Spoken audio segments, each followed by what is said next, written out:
आप सभी भारत के मूल निवासियों को जय भीम नमो बुद्ध है।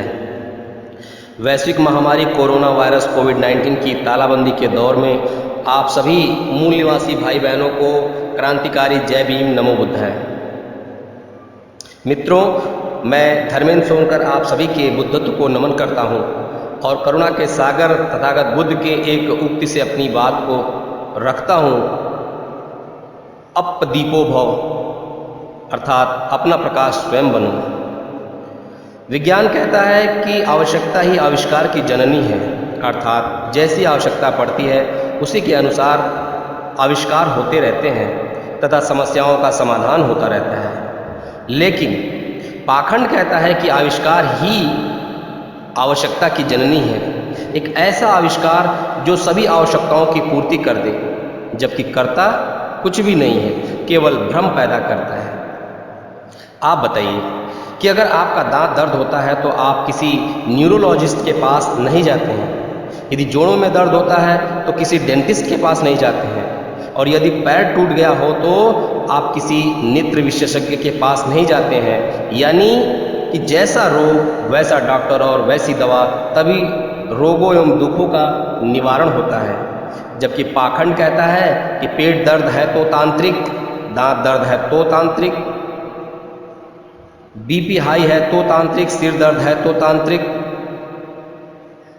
बीपी लो है तो तांत्रिक, पढ़ने में मन नहीं लगता तो तांत्रिक, पढ़ाई में पास हो गए तो तांत्रिक, नौकरी ना मिले तो तांत्रिक, मिल जाए तो तांत्रिक, शादी न हो रही हो तो तांत्रिक, शादी हो जाए तो तांत्रिक, बच्चा पैदा न हो रहा हो तो तांत्रिक, बच्चा पैदा हो जाए तो तांत्रिक। इन सारी समस्याओं को केवल एक ही तरीके से हल किया जाता है और वह है तंत्र विद्या।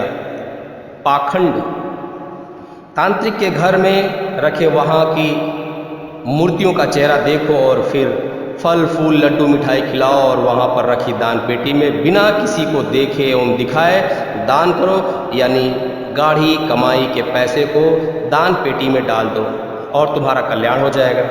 हद तो तब हो जाती है जब मरे हुए आदमी को पाखंडी अपने माध्यम से भोजन पहुंचाते हैं और कहते हैं कि उन्हें अन्न वस्त्र एवं आभूषण आदि सब पहुंचा देते हैं, और वह सारी सामग्री पाखंडी अपने घर ले जाता है और फिर हर हाल में हर साल पिंडदान भी करवाते हैं।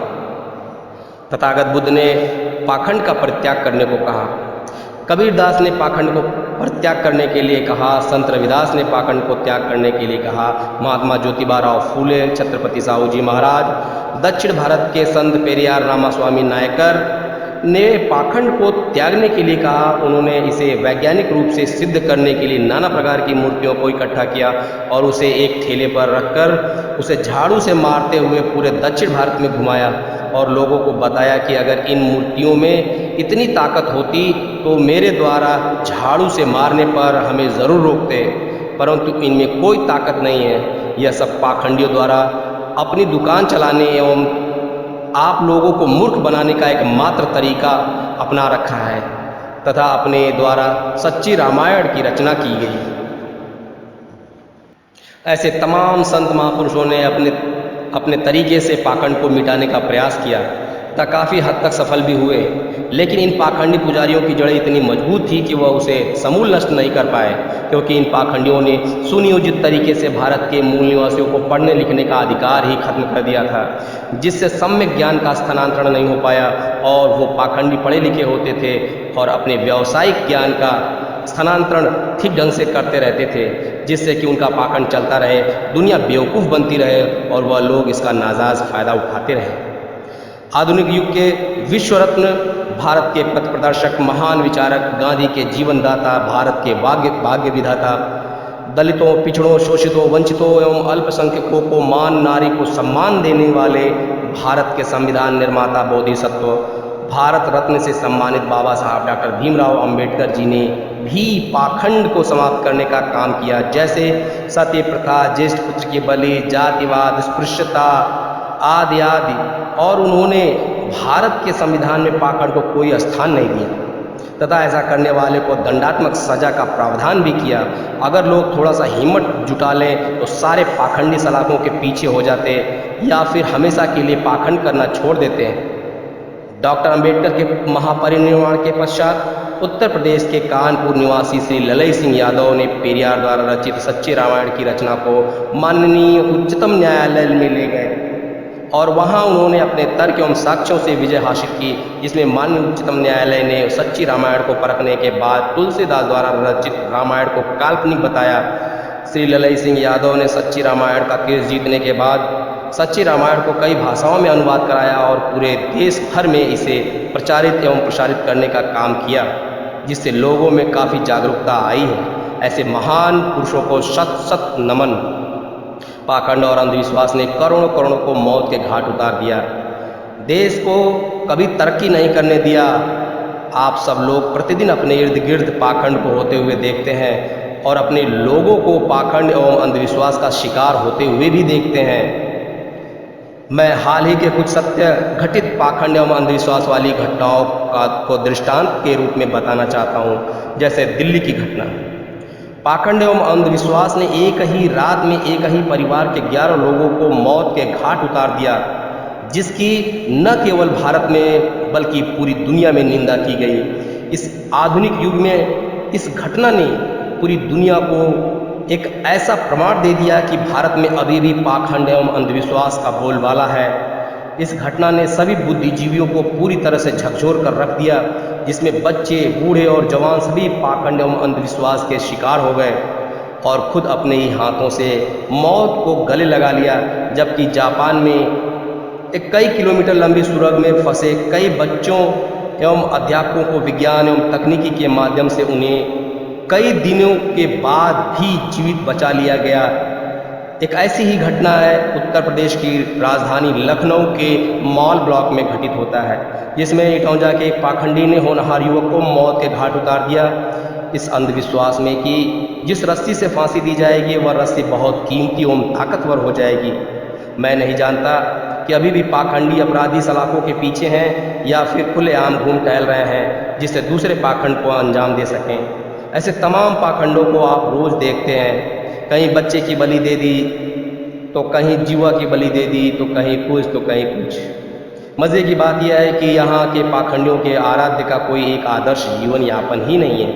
कोई लड्डू खाता है तो कोई नारियल चुनरी से ही प्रसन्न हो जाता है, कोई फल फूल खाता है, कोई मांस भक्षण के लिए भेड़ बकरे और मुर्गे आदि की बलि मांगता है, कोई गांजा भांग पीता है तो कोई रम पीता है। समझ में नहीं आता कि इन पाखंडियों के आराध्य किस विचार के हैं। कुछ पाखंडी तो यहाँ तक कह देते हैं कि रोजी रोजगार में बरकत इसलिए नहीं हो रही है क्योंकि 1 साल से तुमने रम नहीं पिया, 1 बोतल बाबा को चढ़ाओ और 1 बोतल पी लो, सब कारोबार ठीक हो जाएगा, क्योंकि कृपा वहीं अटकी है। आप अक्सर देखे होंगे कि किसी पेड़ के पास लोग जाकर हाजिरी लगाते हैं तथा अपना मस्तक पेड़ में लड़ाते हैं और इस प्रकार से सिर को लड़ाते लड़ाते चोटग्रस्त हो जाते हैं। फिर हॉस्पिटल जाकर मलहम पट्टी करवाते हैं और ठीक होकर पुनः उसी पेड़ के पास हाजिरी लगाने के लिए पहुंच जाते हैं। आखिर यह पाखंड नहीं तो और क्या है।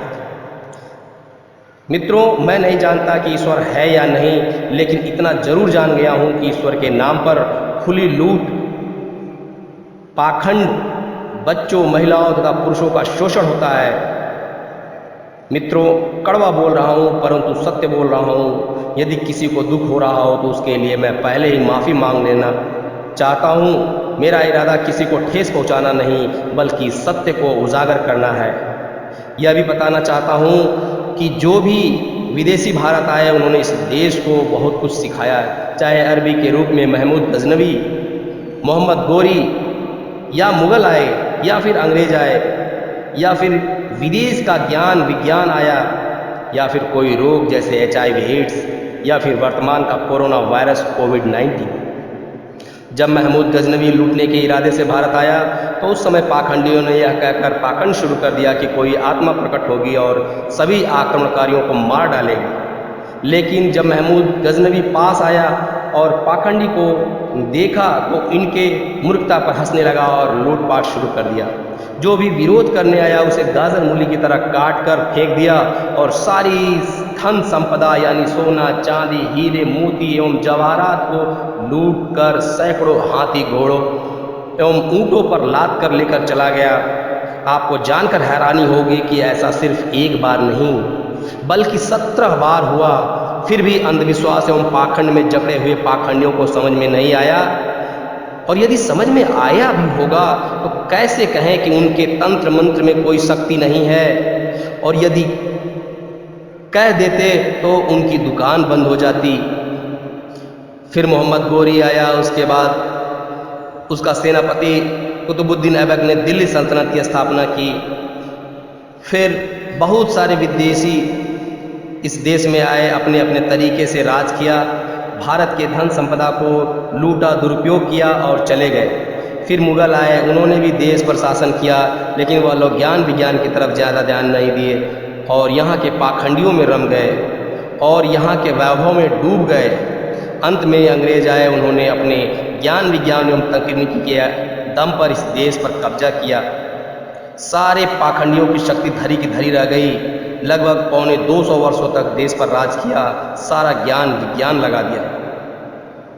रेल मेल जेल सेल हवाई जहाज सब अंग्रेजों की देन है। उन्होंने कभी पाखंड को तरजीह नहीं दी। हर विषय वस्तु को ज्ञान विज्ञान की कसौटी पर कसना जानते थे। इसी के कारण इस देश में बहुत ही लंबी शासन अवधि उनकी रही। फिर 15 अगस्त 1947 में इस देश को छोड़कर चले गए। अंग्रेज सिखा कर गए कि ज्ञान विज्ञान का सहारा लो वरना पीछे ही रह जाओगे। 1980 के दशक में एड्स नामक रोग आया, बहुतों को मौत के घाट उतार दिया। वहाँ पाखंड काम नहीं कर पाया। वैसे ही आज वैश्विक महामारी कोरोना वायरस कोविड-19 ने पूरी दुनिया में कोहराम मचाया हुआ है। विश्व स्वास्थ्य संगठन WHO ने पूरी दुनिया में आपातकाल घोषित कर दिया है। दुनिया के सारे प्रभावित देश इसकी दवा एवं टीका की खोज में लगे हुए हैं। भारत के वैज्ञानिक एवं डॉक्टर भी पूरे मनोयोग से कोविड-19 की दवा एवं टीका की खोज कर रहे हैं। आज पूरा देश संकट के दौर से गुजर रहा है। आदरणीय प्रधानमंत्री जी ने भी आग्रह किया कि कोई किसी प्रकार का पाखंड नहीं करेगा, विज्ञान का सहारा लेगा। सारी सेवाएं बंद कर दी गई, केवल आवश्यक सेवाएं ही चल रही हैं। देश की अर्थव्यवस्था भी चौपट हो गई है। लाखों लोगों की नौकरियां खत्म हो गई हैं। हजारों लोग मौत के शिकार हो गए हैं। सारे स्कूल कॉलेज मंदिर मस्जिद और गुरुद्वारे बंद हो गए हैं। फिर भी कुछ पाखंडियों ने अपनी दुकान चलाने के लिए कोरोना को माता कहकर कोरोना माई की पूजा अर्चना करने में लग गए हैं और सभी अंधभक्तों को पूजा करने के लिए वह कह रहे हैं। एक पाखंडी ने कोरोना को भगाने के लिए एक व्यक्ति के सिर की बलि दे दी और इस प्रकार उस जीवित व्यक्ति को मौत के घाट उतार दिया। दोस्तों, इस देश में लाखों पाखंडी हैं। यदि कोरोना पाखंड करने से ठीक हो जाता तो अब तक कोरोना भारत से ही नहीं पूरी दुनिया से ही भाग गया होता। पाखंडियों ने तो मूर्तियों पर मास्क पहना दिया है कि कहीं मूर्तियों को कोरोना ना हो जाए। कुछ पाखंडियों ने तो यहाँ तक कह दिया कि कई बार स्नान करने से मूर्ति बीमार हो गए हैं। उन्हें शुद्ध रबड़ी पंचमेवा काढ़ा और औषधि दिया जा रहा है। आप लोग समझदार हैं, इसलिए आप लोगों से हाथ जोड़कर विनती करता हूँ कि आयुष मंत्रालय द्वारा जारी किए गए नियमों का पालन करें, विज्ञान का सहारा लें, पाखंड के चक्कर में ना पड़ें और बच्चों के पढ़ाई पर विशेष ध्यान दें। अपनी इम्यूनिटी पावर को बढ़ाएं। हल्दी अदरक नींबू तुलसी गिलो आदि का सेवन करें। साफ सफाई का ध्यान रखें और सोशल डिस्टेंसिंग का पालन करें। शाकाहारी रहें, संयमित रहें। काजू बादाम पंचमेवा घी दूध दही को बर्बाद हम आग में ना जलाएं बल्कि उसका सेवन करें, वरना घंटा बजाते बजाते आप खुद कब बच जाएंगे आपको पता भी नहीं चलेगा। इन्हीं शब्दों के साथ अपनी वाणी को समाप्त करता हूँ। जय भीम, नमो बुद्धाय, वंदे मातरम।